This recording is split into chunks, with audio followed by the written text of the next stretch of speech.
This is what you predicted. Moves and counter moves. Indeed. Here's some advice, Zion Williamson. Oh man, not again. And since you want to send your publicist to talk shit about me every other freaking week, how about you get on a treadmill, speed 3, level 12, and maybe you'll lose some weight and go on it for like an hour or 2. She's got a point. She's an icon. She's a legend. And she is the moment. Now, come on now. Second, how about you stop drinking sodas? Yes! On soda! On soda! 3, how about you practice doing 3-pointers? Zion, how about a triple? 30 assists. Williamson, no. 53 by New Orleans does not say much about the deep. Everybody's tired of seeing you do dunks all freaking day. Learn another move. It's getting boring and tired. You're tired and boring, just like how you were in bed. Oh my God, stop talking. Do you think what Barkley and Shaq said last week, like, do you view that as a legitimate critique? And what exactly did they say? I mean, essentially it was, like both those guys said we struggled with some conditioning stuff early in our career, and like that got better, and we see that in his game a little bit too. If it comes from a great place and a place where they just want to see me do better, thank you. But if it comes from anywhere else, everybody entitled to their own opinion. Can't control that.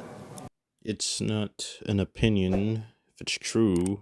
I have returned from the depths of despair, back with another video on a Mr. Zion Williamson, whose contract is officially no longer guaranteed for the final 3 years. Zion signed this contract worth $197 million in July of 2022. This was a 5-year extension contract, which has multiple caveats, one of them being if Zion missed more than 22 games, those 3 years in question would not be guaranteed. He only played 29 games last season. He has had a history of health issues. He has had a history of injuries and has shown an outright refusal to get in shape, something that he has had 4 going on 5 years to accomplish and still hasn't. The Pelicans now have the ability to waive Zion for the 2024-2025 season. Bye, have a great time. I believe the NBA should start having more non-guaranteed contracts because of how bad things have gotten with how spoiled some players have become. And we could clean house of some of these Acme anvils around the league. Here's looking at you, Ben. He'll have his own video sooner rather than later. Trust me on that. I had previously stated I had Zion Williamson in my top 5 most disliked/hated players in the NBA. I don't hate him as a person. I don't dislike him as a person. It's just that his off-court shenanigans and buffoonery bleed onto the court. Now, you may be looking at his stats this year and be seeing some great games that he's had this year and say, what are you talking about? You're just hating. Let me put it in perspective for you, what's going on here. These are Zion's numbers thus far this season. 22 points, 5.8 rebounds, 4.6 assists, 58% field goal percentage. Looks good, right? It does until you look at his numbers from previous seasons. He is averaging less points than he did even in his rookie year. He is averaging less rebounds than he ever has his entire career, even though it's not much of a career to talk about. He is worse from 3-point range than he ever has been thus far in his career. He is currently shooting 28% from 3-point range. Now, you could say that's a small sample size. This season isn't even half over. Well, when you look at the most games he's ever played, being the 2021-2022 season, that was 61 games. He was shooting around 29% to 30% from 3. And now you look at this year, he is shooting worse. So even if you give him benefit of the doubt, and let's say he isn't exactly worse, you're kind of embellishing it.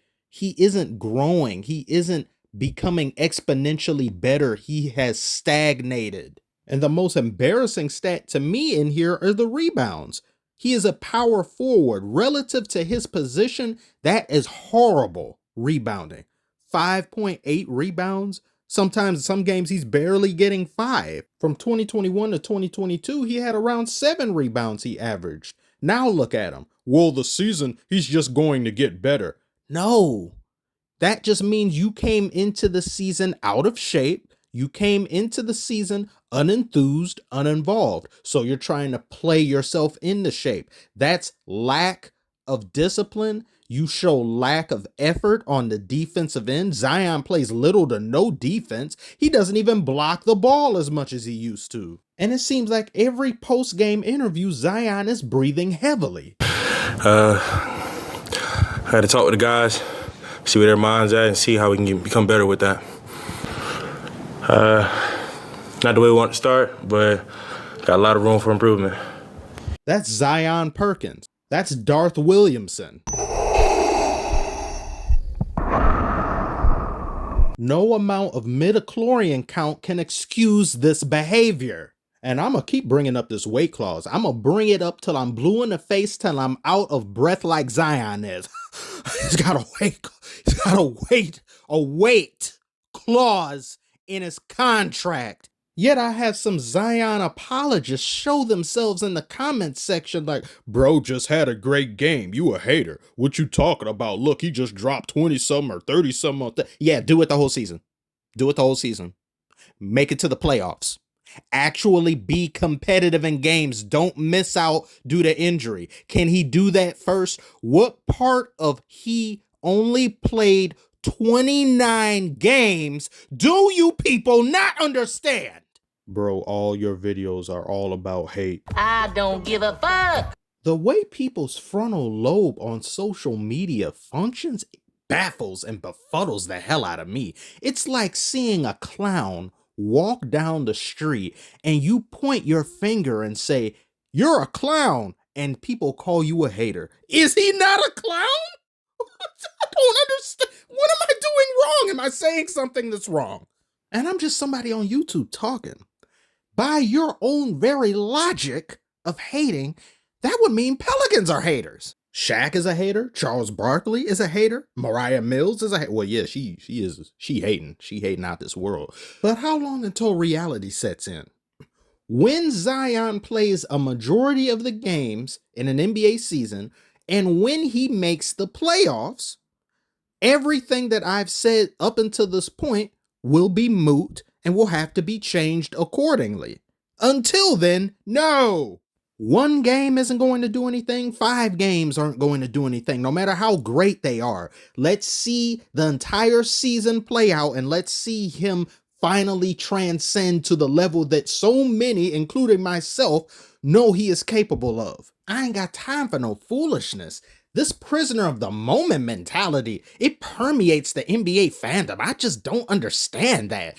I had to hear people say, oh, look at how great James Harden is playing for 9 games. As if that somehow erases the previous 4 to 5 years of choking in the playoffs on beard follicles. I don't get it. And when it comes to the Pelicans, they don't even properly enforce their own weight clause. The scale is still broken from the last weigh-in. They don't care. They just hope for the best and let's see how things go. Meanwhile, he's been plotting a way out since he got there.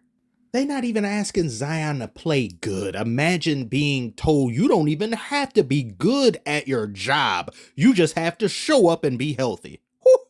I wish I would get paid $200 million to just show up and be healthy. For $200 million, I'd give up my obsession of Doja Cat. Actually, omit that from the video. Never. Stupid ass.